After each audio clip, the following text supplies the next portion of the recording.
Hvala lepa, profesor Fraso, za to zanimivo predstavitev. Mislim, da je zelo na široko zajel vse to problematiko. Zdaj imamo pa še 15 minut časa za diskusijo in moram reči, da že kar nekaj vprašanj se je napletlo tukaj, pa bi mogoče šel kar pri njih. Ali pri mladi ženski 20 do 30 let, ki ima vrednosti holesterola tik ob zgornjih mejah in upoštevanje nefarmakološke ukrepe, predpisali statin. Koliko so ženske zaradi hormonov zares zaščitene? Jaz mislim, da na to je bilo že tudi deloma odgovorjeno, ampak mogoče kar dopuščam. No, jaz, če smem odgovoriti na to vprašanje, seveda ne bi predpisal statina, razen če bi to pacientka izrecno želela. Jaz mislim, da ima pravico dosegati ciljne vrednosti, tudi najnižje, vendar tega ne delamo, torej zato, ker je seveda po študijah torej absolutna dobrobit manjša, kot je potencialno tveganje. Ja, potem naslednjo, vloga apoproteina A kot markerja in zaviralci PCSK9. Malja, vloga apoproteina mali A. PCSK9. Aha, torej lipoprotein mali A, ja, lipoprotein mali A seveda postaja vedno pomembnejši oziroma prihaja v ospredje tudi zato, ker imamo po dolgem času ravno zaviralci PCSK9, predvsem za monoklonska protitelesa proti tej beljakovini je to znano, neko orožje, s katerim lahko lipoprotein mali A znižamo tudi do 30 ali pa celo več procentov pri posameznih bolnikih, ki so na to bolj občutljivi. Bi pa povedal, da je to ena od oblik LDL holesterola, ki ima seveda neke posebne dodatne beljakovinske determinante, zato se tudi imenuje lipoprotein mali A, ker ima tako imenovan apoprotein mali A. No in je izjemno aterogen, torej bistveno bolj kot LDL sam. Morda tudi zato, ker nekako pospešuje potencialno aterotrombozo zaradi nekega skladja z plazminogenom, torej naj bi interferiral z trombozo in pravzaprav pospeševal aterotrombozo. Skratka, vedno bolj pomemben dejavnik tveganja. Vsak pacient, ki ima koncentracijo lipoproteina mali A nad 300 mg na liter ali pa 30 mg na deciliter, je to modifikator ogroženosti. Torej, če imamo, recimo čisto konkretno povem, določeno po tabelah zmerno ogroženost, kolikor ima posameznik zvišan lipoprotein mali A, ga uvrstimo v kategorijo višje. No in na poti so zelo učinkovita zdravila za lipoprotein mali A, ki ga lahko znižajo tudi za 90%, to so tako imenovani protismerni oligonukleotidi, vendar pa nimamo še dokončanih kliničnih študij, ki bi tudi potrdile klinično korist od tega. Torej, mi vemo, da te zelo znižajo lipoprotein mali A, ne vemo pa, ali to tudi pomeni, da je manj dogodkov infarktov in podobno. Mogoče še vprašanje za dr. Govc-Erženovo.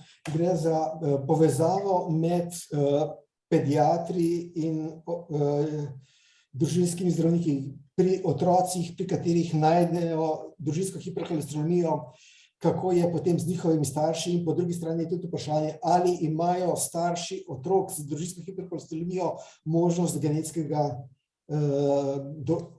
genetske tipizacije. Ja, ne vem, če je zdaj časnes ravno primerni naslov, da odgovorim na to vprašanje. Vsekakor bi bilo povezovanje zelo koristno in dobrodošlo. Se pravi, če v dispanzerju odkrijejo visoke vrednosti holesterola, bi bilo prav, da se obvesti tudi izbranega osebnega zdravnika staršev tega otroka, da lahko ukrepamo naprej. Kot sem že prej omenila, mi imamo tudi kar nekaj opredeljenih otrok, zlasti v ruralnih ambulantah. In prav je, recimo ti otroci opravljajo preventivne preglede v pediatričnih oziroma šolskih dispanzerjih in tudi tukaj smatram, da bi bilo prav, da bi bili mi obveščeni o tem, če pride do povišanih vrednosti holesterola pri otroški populaciji.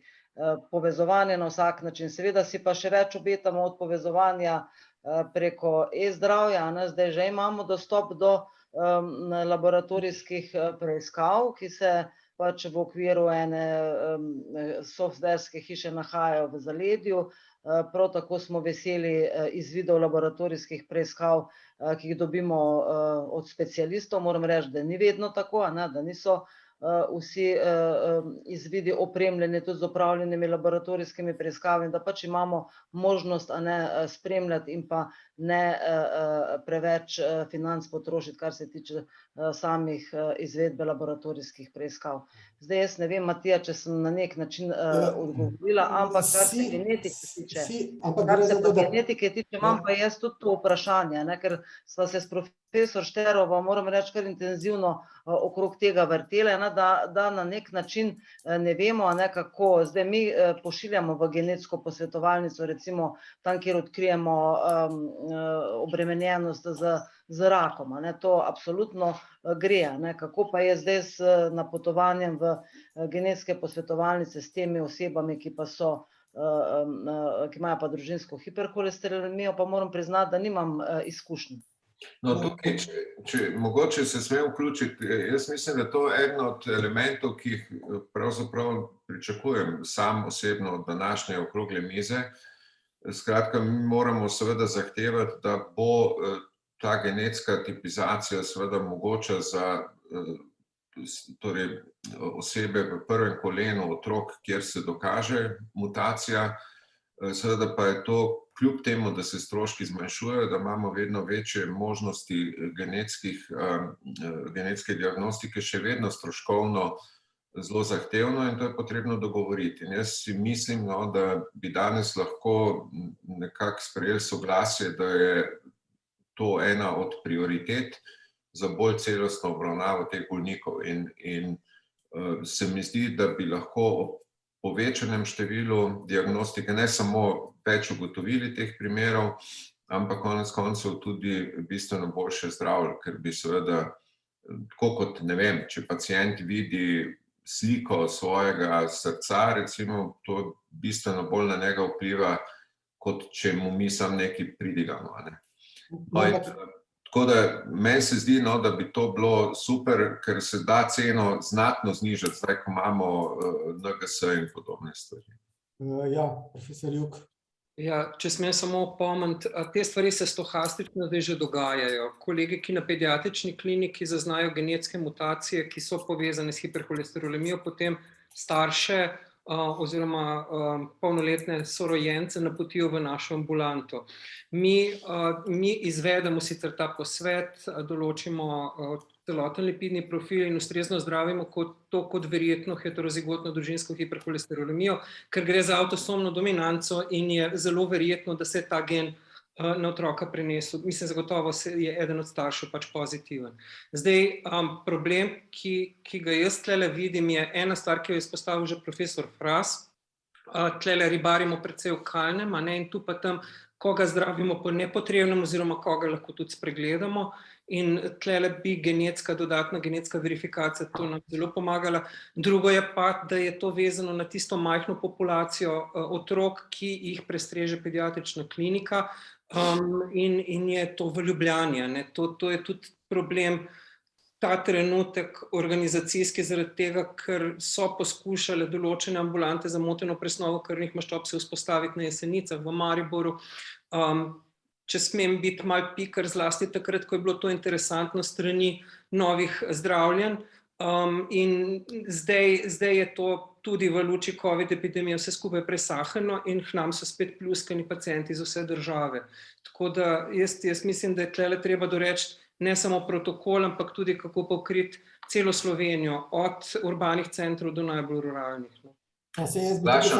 Jaz bi samo še to pokomentiral, ker prej je dr. Vogrinova rekla, da je povezava, ko najde otroka z GP-jem, ampak v principu ni čisto tako. Po drugi strani, jaz lahko rečem, v naši ambulanti, kot si že ti rekel, mi vsakmu, ki ima verjetno družinsko hiperholesterolemijo, rečemo, obveste vse svoje sorodnike v prvem kolinu, se pravi otroke, pa tudi kakšne brate in njihove otroke, da naj si grejo kontrolirati, ampak ne preverjamo, pa so to dejansko tudi naredili. In verjetno je tukaj šum vmes.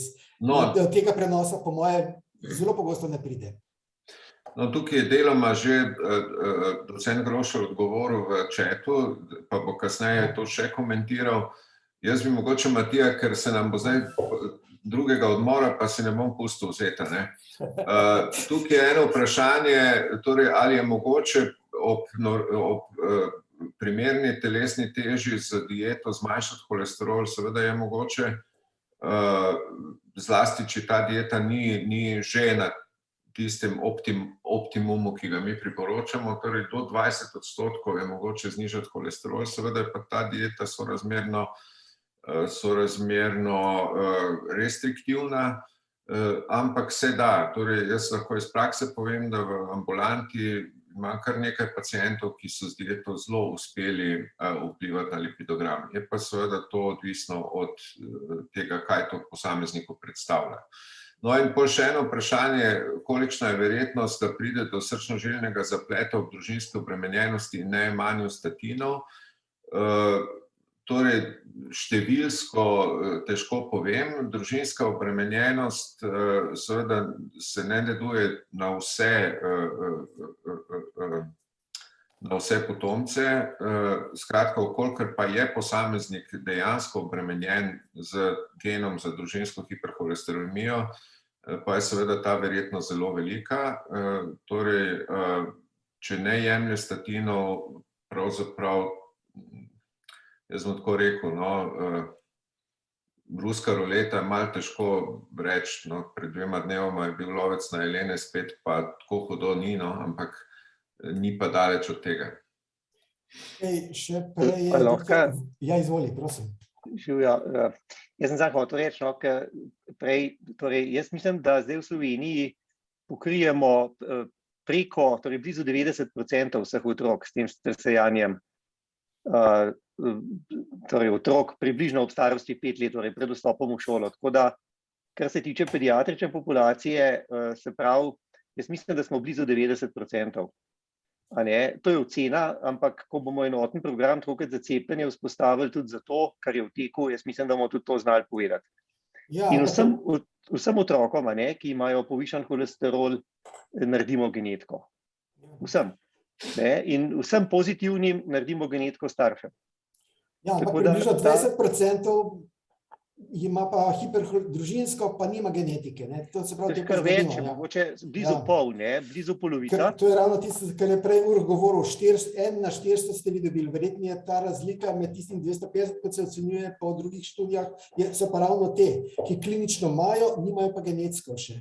Ne, ki imajo genetsko, pa nimajo klinično. Tukaj, Tadej, hvala ti za to intervencijo. Jaz sem potem poskušal eno shemo pokazati obratnega, kaskadnega testiranja. To pomeni, seveda z otroki zajameš velik delež, ampak še bistveno bolj učinkoviti bi, če bi tudi obratno, torej tiste, ki jih mi seveda postavimo kot visoko verjetne družinske hiperholesterolemije, da bi potem iskali v družini genetsko mutacijo. Tako da tu si obetamo zelo veliko sodelovanja z prav vašim laboratorijem. Sej pravim, zdaj je ta program strani Zdravstvenega sveta dokončno odobren, tako da bo šel v splošen dogovor. In jaz mislim, da sploh nobenega problema z veseljem. Hotel sem še nekaj povedati, da seveda Slovenija s tem, ko ima vse te primere zbrane, ko imajo povišan holesterol, pa zaenkrat neznan genetski vzrok, ima seveda precejšen pool, s katerega bomo nove gene ugotavljali. In to je en izmed namenov dejstva, da je trenutno na Stanfordu. Torej, predvsem z boljšo računalniško podporo. Genom namreč ni tako jasen, kot se bere v dnevnem časopisju, tako da je in zelo verjetno seveda so ti novi, do zdaj neznani geni v predelih genoma, ki se mu reče siv in je precej izzivov tukaj. Ampak z veseljem, jaz se strinjam zelo s tem, imamo ravno primer ene družine s Pohorja, kjer smo za otroka ugotovili, da ima da ima LDL receptor mutacijo in smo naredili pri očetu in potrdili, in ni še v bistvu 3 mesece tega, ko je strica pri 48 prvič infarkt počel, ker njega ni pa noben poslal, ni noben povedal, da ta stric obstaja. A ne, stric nima otrok in ga je gladko sekal, se je preživel, so ga postentali, ampak hočem reči, ne, da ja, ne, še kako imate prav, a ne, tudi obratno, torej vsakega, ki vam je sumljiv, ne, zelo z veseljem, a ne, takoj skočimo. In zadnja stvar sem hotel reči, ne, pri otrocih dieta ne pomaga, ne, to sam lepo prosim, da dajte vedeti, ne, ti otroci so suhceni, po pravilu suhceni, a ne, in ga lahko tudi stradaš, kolikor češ, bo LDL ostal povišan, če je vzrok, a ne, družinska hiperholesterolemija, če je genetsko pozitiven. Tisti, ki imajo družinsko, itak ne, ampak gre pa za tiste poligenske, ne, tako pa lahko marsikaj narediš, ne. Okej, Hvala lepa. Da ne bom kradel. Da razčistimo to, seveda, družinski hiperholesterolemija je situacija drugačna. Jaz sem govoril za te, ki nimajo te bolezni. Pa ne nazadnje, mi pošiljamo kar veliko, ampak zdaj vam je COVID zasul laboratorij in pač tako je.